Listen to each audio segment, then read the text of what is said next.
Assalamualaikum warahmatullahi wabarakatuh.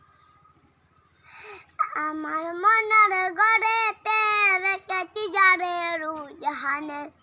নবী কামলিওয়ালা রে আদি পিতা আদম যখন মুসিবতে পড়ে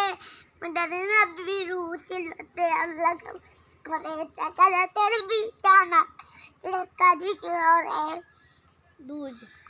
জাহানের বাদশা নবী কামলিওয়ালা রে আদি পিতা আদম যখন মুসিবতে পড়ে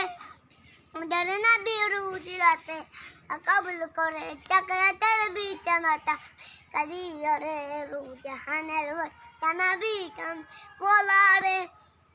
আদি পিতা আদম যখন মুসিবতে পড়ে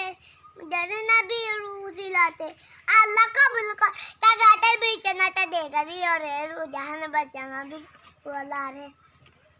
আদি পিতা আদম যখন